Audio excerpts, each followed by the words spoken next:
ये है लाखों साल पहले का मार्स। घना वातावरण, सतह पर मौजूद बड़े बड़े पानी के समुद्र और गीली जमीन, और इन्हीं में से एक मार्स की एंशिएंट झील है ये, जिसमें आज लाखों साल बाद एक इंसानी रोबोट घूम रहा है। इसका नाम है स्पिरिट, नासा का मार्शियन रोवर, जिसे मंगल पर पानी और जीवन के निशान ढूंढने के लिए भेजा गया था। लेकिन क्या ये रोवर अपनी खोज पूरी कर पाया? वेल, इससे भी ज्यादा जरूरी है ये तस्वीर।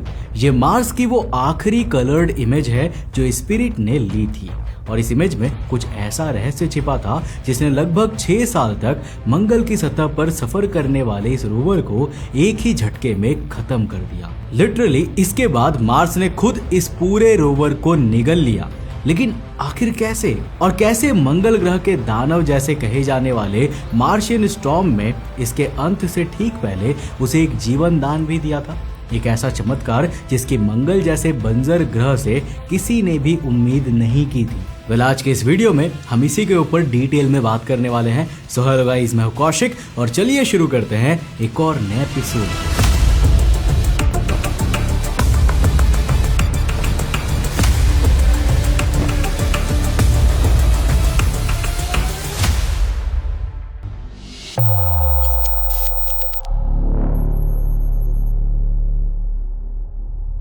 जनवरी 2004 धरती से भेजा गया नासा का एक रहस्यमय स्पेसक्राफ्ट मंगल के वातावरण में एंट्री लेता है।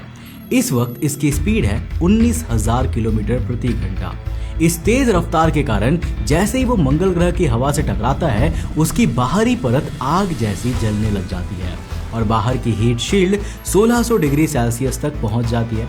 इस मोमेंट को वैज्ञानिक कहते हैं EDL, यानी एंट्री, डिसेंट एंड लैंडिंग, जो मार्स पर जाकर उतरने के दौरान किसी भी स्पेसक्राफ्ट के लिए सबसे क्रिटिकल फेज होता है, क्योंकि यहाँ एक छोटी सी भी गलती पूरे मिशन को तबाह कर सकती है। इसीलिए नासा ने इस मोमेंट को एक सटीक प्लानिंग के साथ डिजाइन किया।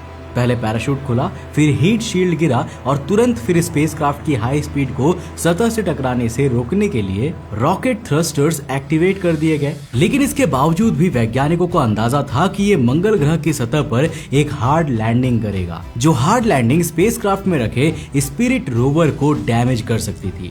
इसलिए इस फेज के लिए वैज्ञानिकों ने स्पेसक्राफ्ट में स्पेशल एयरबैग्स का कुशन सिस्टम डिजाइन किया था। जैसे स्पेसक्राफ्ट सतह के करीब पहुंचा, तभी स्पेसक्राफ्ट को छोड़कर उसे चारों ओर से एयरबैग्स ने घेर लिया। लैंडिंग एक्सपेक्टेशन के मुताबिक ये टक्कर काफी जोरदार थी।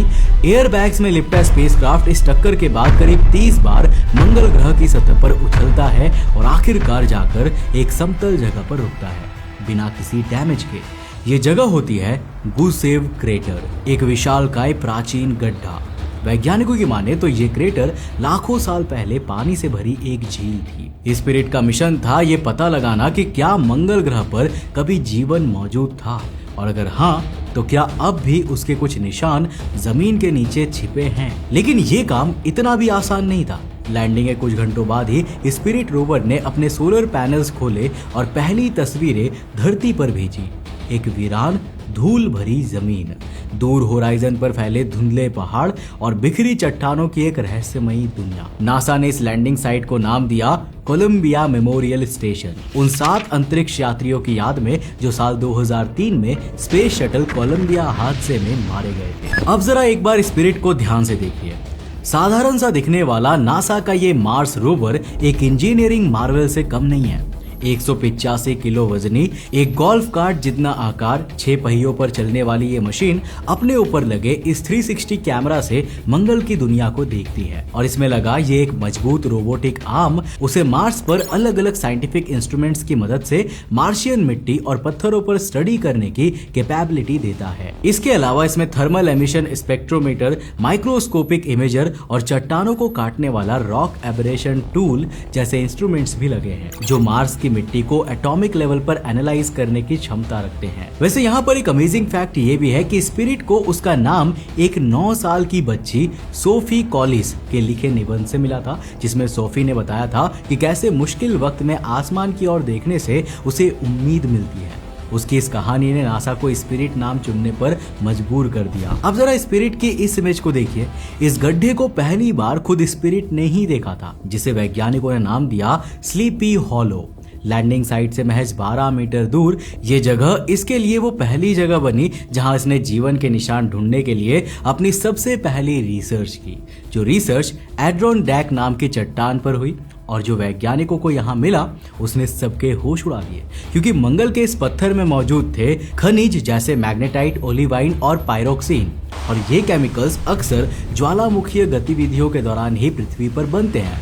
इन शॉर्ट कहा जाए तो मंगल पर इनकी मौजूदगी दिखाती है कि मंगल ग्रह पर भी कभी ज्वालामुखी विस्फोट होते थे और वो जियोलॉजिकली एक्टिव था। इनमें कुछ ऐसे संकेत भी थे जो दर्शा रहे थे कि इन खनिजों के निर्माण में पानी की भूमिका रही हो सकती है। इस खोज के बाद एक पल के लिए नासा और दुनिया भर के वैज्ञानिकों को लगा कि शायद वे सही दिशा में आगे बढ़ रहे हैं और वो काफी करीब है मंगल ग्रह पर जीवन के निशानों की तलाश करने के। ऐसा जीवन जो हमारी कहानियों में मंगल की सतह पर लाखों साल पहले रहा करते थे, जिस समय मंगल भी पृथ्वी की तरह जीवन से भरा था। लेकिन मंगल ग्रह की जमीन किसी टेस्टिंग लैब जैसी सपाट नहीं थी। यहाँ की सतह उबड़ खाबड़ थी और चुनौतियां हर कदम पर स्पिरिट का इंतजार कर रही थी।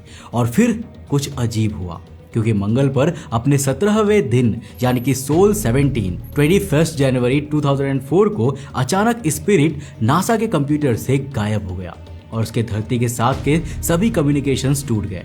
वैज्ञानिकों ने उस पूरे दिन कोशिश की ताकि वो किसी तरह से उसे वापस कांटेक्ट में ला सके और जान सके कि आखिर उसके साथ अचानक हुआ क्या। घंटों की मेहनत के बाद अगली सुबह वैज्ञानिकों को इससे आने वाला एक कमजोर सा सिग्नल मिला, जिससे यह कंफर्म हो गया कि रोवर अभी भी ठीक है, लेकिन कहीं कुछ गड़बड़ है।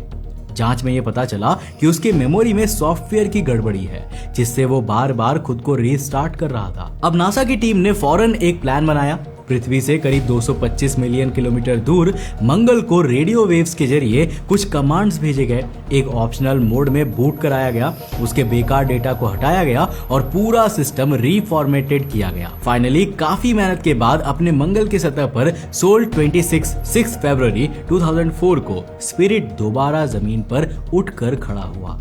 लेकिन अब जो होने वाला था ना, वो और भी भयावह था, क्योंकि अब मंगल की पथरीली जमीन रोवर के पैरों यानी पहियों पर हमला करने वाली थी।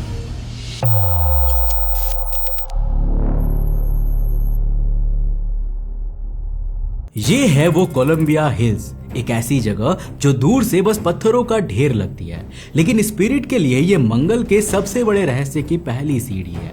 ये हिल्स भूसेव क्रेटर के उस सपाट मैदान से बिल्कुल अलग है जहां स्पिरिट ने अपनी जर्नी शुरू की थी। यहाँ की जमीन ना अनइवन है ना प्रेडिक्टेबल है, बल्कि हर मोड़ पर कुछ अलग है। नासा को उम्मीद है कि अगर मार्स के पास्ट में कभी पानी रहा होगा तो उसका सबसे पक्का सबूत इन्हीं टीले नुमा चट्टानों के अंदर दफन होगा। स्पिरिट अब इन टीलों की ओर आगे बढ़ता है। ये एक उबड़ खाबड़ रास्ता है जहाँ स्लोप्स, रेत के ट्रैप्स और तेज चढ़ाइयाँ मौजूद है, पर फिर भी हर मुश्किल का सामना करते हुए स्पिरिट मार्स के हर इंच को पार करता है और धीरे धीरे चढ़ाई करता जा रहा है। सोल 159 पर वैज्ञानिकों को स्पिरिट की वर्किंग में कुछ गड़बड़ी महसूस होती है। इंजीनियर्स नोटिस करते हैं कि उसके आगे के दाएं यानी राइट पहिए काफी टाइट चल रहे हैं, जिसके चलते वो पहले से 3 गुना ज्यादा पावर कंज्यूम कर रहा है। यानी या तो पहिए में कुछ फंसा हुआ है या मोटर खराब हो रही है। ये एक बड़ी प्रॉब्लम थी, क्योंकि पृथ्वी पर बैठे वैज्ञानिक करोड़ों किलोमीटर की दूरी पर मौजूद इस रोवर को फिजिकली रिपेयर नहीं कर सकते थे। काफी दिनों के मेहनत के बाद भी जब स्पिरिट का ये पहिया ठीक नहीं हो सका, तब नासा के वैज्ञानिकों ने एक तरकीब लगाई और पूरे रोवर को उल्टा चलाना शुरू किया, यानी पीछे की ओर। ऐसा करने से उसका डैमेज पहिया अब बस रोवर के साथ खींच रहा था और अब उस पर इतना दबाव नहीं था। बाकी बचे 5 पहिए उसे आसानी से मार्स पर चला पा रहे थे। अब इसी रिवर्स ड्राइव के दौरान स्पिरिट एक जगह से गुजरता है, गर्ट्रूड वाइस, और तभी उसका वो व्हील जो मार्स की सतह पर बाकी पहाड़ियों के साथ खींच रहा था ना, वो घिसते हुए मंगल की जमीन के एक हिस्से को खुरच देता है। उस खरोंच के नीचे वैज्ञानिकों को स्पिरिट के कैमरे में एक चमकदार चीज दिखती है, जिसके बाद वैज्ञानिक स्पिरिट को मंगल ग्रह के उस जमीन के हिस्से में थोड़ा और मिट्टी की परत हटाने का कमांड देते हैं। और स्पिरिट का आर्म जब उस मिट्टी को हटाता है तब एक भयावह चीज रिवील होती है, क्योंकि मंगल ग्रह की इस जगह पर जमीन में छिपी ये चमकदार मिट्टी की परत और कुछ नहीं बल्कि प्योर सिलिका थी। सभी वैज्ञानिक इस खोज से चौंक जाते हैं, क्योंकि मार्स पर इतनी कंसंट्रेटेड सिलिका पहली बार मिली है और अर्थ पर यह सब्सटेंस सिर्फ 2 जगह बनती है, या तो बॉइलिंग हॉट वाटर स्प्रिंग्स में या फिर एसिडिक वोल्केनिक वेंट्स में। मतलब साफ है कि मार्स पर यह जगह कभी हाई टेम्परेचर लिक्विड एनवायरनमेंट से गुजरी थी और ये वो जगह थी। और ये डिस्कवरी इसीलिए भी इंपॉर्टेंट थी क्योंकि पृथ्वी पर ऐसी ही गर्म पानी वाली जगहों और समुद्री हिस्सों में कभी जीवन की शुरुआत हुई और यही इन्वायरमेंट लाइफ के लिए सबसे आइडियल माना जाता है। यानी ये खोज एक प्रूफ था कि लाखों साल पहले मंगल ग्रह पर भी पृथ्वी की तरह लाइफ के लिए एक हैबिटेबल जगह था। पर क्या वहाँ जीवन मौजूद था? क्या वहाँ कोई इंटेलिजेंट एलियन लाइफ या माइक्रोबाइल लाइफ डेवलप हुई थी? वेल, इन सवालों के जवाब के लिए अब स्पिरिट को भेजा जाता है और गहराई में, कोलंबिया हिल्स के अंदर की कोर लेयर्स तक, और वहां उसे कुछ ऐसे कॉम्प्लेक्स रॉक फॉर्मेशंस मिलते हैं जिनकी परतें बिल्कुल वैसी लगती है जैसे कि प्राचीन लेक बेड्स में होती है। उन रॉक्स में सल्फर कंपाउंड्स मिलते हैं, एक और संकेत कि यहाँ कभी केमिकल रिएक्शंस हुए हैं। जिसके बाद नासा अब मंगल ग्रह पर जीवन की खोज के लिए एक नया टारगेट जोन चुनता है। होम प्लेट एक flat circular plateau type region है जो जमी हुई वोल्केनिक ऐश लेयर से बना है। इसकी चट्टानों में ट्रैप्ड बबल्स और फ्रेगमेंटरी टेक्सचर्स हैं जो दर्शाते हैं कि यहाँ कभी इंटेंस गैस एक्टिविटी हुई थी। जब स्पिरिट इन रॉक्स को एनालाइज करता है तो ये पाया जाता है कि उनमें इन एलिमेंट्स की लेयरिंग है जो स्टीम और लिक्विड के मिक्स से बनती है। यानी मंगल ग्रह पर थर्मल और एक्वस इंटरैक्शन का पक्का सबूत है। और फिर आती है वो खोज जिसने मार्स के क्लाइमेट मॉडल को हिला कर रख दिया। स्पिरिट पहुंच जाता है एक स्पेसिफिक रॉक तक जिसका नाम होता है कोमांची। जैसे स्पिरिट इसका सरफेस स्कैन करता है तो जो डेटा सामने आता है ना, वो हैरान कर देने वाला होता है। इसमें मैग्नीशियम आयरन कार्बोनेट की मैसिव कंसंट्रेशन पाई जाती है जो मार्स की किसी भी रॉक में पहले कभी भी नहीं मिली थी। ये कार्बोनेट केवल रुके हुए साफ पानी में बनता है, ना कि एसिडिक एनवायरनमेंट में। और ये वही केमिकल है जो अर्थ पर ओशियंस में बनता है जहां कंडीशंस स्टेबल और लाइफ फ्रेंडली होती है। यानी बाकी सब सबूतों के साथ कोमांची की रीडिंग भी ये साबित करती है कि मार्स का क्लाइमेट हमेशा आज की तरह रेडिएशन भरा और तबाही वाला नहीं था, बल्कि कभी ये ग्रह भी पृथ्वी की तरह शांत था, स्टेबल था, केमिकली बैलेंस सिस्टम था। लेकिन जब स्पिरिट मंगल की सतह पर जीवन के ये निशान खोजने में बिजी था, तभी उसकी ओर कुछ बढ़ रहा था। एक दानव जो इतना ताकतवर है जो पूरे मंगल ग्रह को भी कई बार अपनी चपेट में ले चुका है। हम बात कर रहे हैं मार्स के तूफान की, जिसे वैज्ञानिक कई बार मार्शियन डेविल भी कहते हैं। सोल 420 से 421 यह है स्पिरिट जिसकी टक्कर अब थोड़ी ही देर में एक मार्शियन डेविल स्टॉर्म से होने वाली है। पृथ्वी पर बैठा हर वैज्ञानिक ये प्रार्थना कर रहा है कि किसी भी तरह ये इस खतरे से सही सलामत बच जाए। और तभी मार्शियन स्टॉर्म तेजी से इससे टकराता है और कुछ देर के लिए सब कुछ अंधेरे में डूब जाता है। ये तूफान इस रोवर को पूरी तरह कवर कर लेता है, लेकिन जब तूफान हटता है ना, तब एक चमत्कार होता है, कुछ ऐसा जिसकी किसी भी वैज्ञानिक ने सपने में भी कल्पना नहीं की थी। क्योंकि जिस मंगल ग्रह के तूफान से वो स्पिरिट की जान बचाने की प्रार्थना कर रहे थे, उसी मंगल ग्रह के दानव ने इसे और लंबी जिंदगी का वरदान दे दिया था। एक नई जिंदगी जिसके चलते अब ये मंगल पर और भी बेटर और एनर्जेटिक वे में काम कर सकता था। पर कैसे? वेल, क्योंकि इस तूफान से पहले स्पिरिट के सोलर पैनल्स पर काफी सारी रेत जम चुकी थी, जिससे स्पिरिट की ऊर्जा पैदा करने की क्षमता करीब 60% तक आ चुकी थी। और अगर ऐसा ही रहता तो जल्द ही ये एनर्जी जनरेशन इतना कम हो जाता कि स्पिरिट चलने फिरने लायक भी नहीं रहता। पर जब मंगल का ये तूफान इससे टकराया तो इसके सोलर पैनल्स पर जमी धूल भी इस तूफान की तेज हवाओं में उड़ गई, जिससे जो सोलर पैनल्स पहले केवल 60% एनर्जी जनरेट कर पा रहे थे, उनका एनर्जी प्रोडक्शन तुरंत ही 90% से भी ऊपर तक बूस्ट हो गया।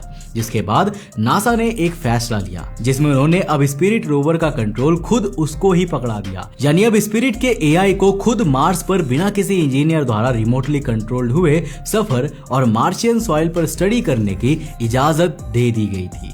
यानी स्पिरिट खुद अब डिसाइड कर सकता था कि उसे मंगल ग्रह पर कहां जाना है और किस हिस्से की मिट्टी या पत्थर को एनालाइज करना है। लेकिन जिस चीज को वैज्ञानिक स्पिरिट रोवर को मार्स पर सालों बिताने के बाद दिया गया एक तोहफा, एक गिफ्ट समझ रहे थे, वही गिफ्ट उसके अंत का कारण बनने वाला था। क्योंकि स्पिरिट की ड्राइव अब पहले जैसे स्मूथ नहीं है, उसका डैमेज्ड व्हील धीरे धीरे टूटकर बिखर रहा है, जिसके चलते पहाड़ियों पर चढ़ने के दौरान उसके पैरों यानी पहियों में भी फिसलन आ रही है। पर ये सभी चीजों से मार्स के इस रोवर के अंत का क्या लेना देना? 。 । 。 . 。 . 。 . 。 . 。 . 。 . 。 . 。 . 。 . 。 . 。 . 。 . 。 . 。 . 。 . 。 . 。 . 。 . 。 . 。 . 。 . 。 . 。 . 。 . 。 .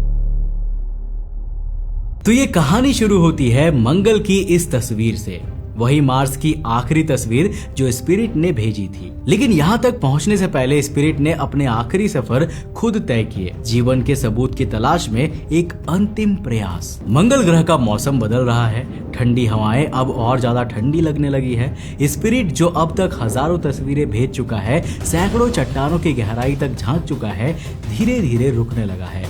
हर कमांड अब उसके सर्किट्स में ज्यादा वक्त ले रही है। पावर ड्रेन, थर्मल फ्लक्चुएशंस और मैकेनिकल ड्रैग, ये सब कहीं ना कहीं संकेत दे रहे थे कि ये मार्शियन रोवर अब अपनी अंतिम सांसें ले रहा है। लेकिन नासा ने इन सभी चीजों को नजरअंदाज करके एक और रिसर्च लोकेशन मार्क की, एक जटिल अनसुलझी सतह की तरफ। स्पिरिट जैसे ही वहां पहुंचता है, उसका एक पहिया अचानक धंस जाता है।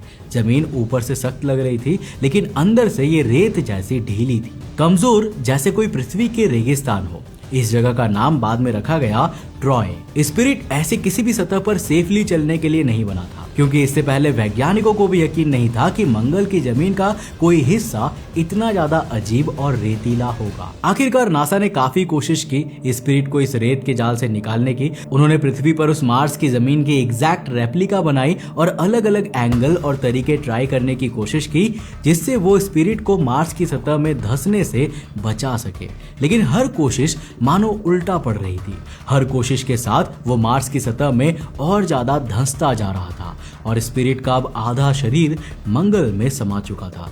अब यह मिशन मंगल पर किसी प्राचीन जीवन की खोज का ना रहकर इस रोवर की खुद की जिंदगी बचाने का बन चुका था, क्योंकि यहाँ अब इसे सिर्फ खतरा मिट्टी से नहीं, समय से भी था। मंगल ग्रह की हार्श सर्दियां नजदीक थी और इस समय मार्स की सतह का टेम्परेचर रात के वक्त -100 डिग्री सेल्सियस से भी नीचे चला जाता है।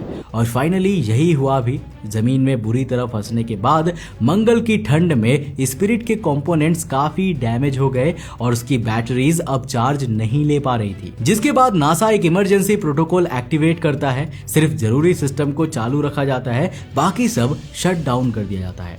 फिर आता है सोल 2210, मार्च 2010। स्पिरिट एक लास्ट सिग्नल भेजता है। वो कोई इमेज नहीं, कोई साइंटिफिक डेटा नहीं, बस एक वीक हार्ट बीट, एक फुसफुसाहट जैसी ट्रांसमिशन और उसके बाद प्योर साइलेंस।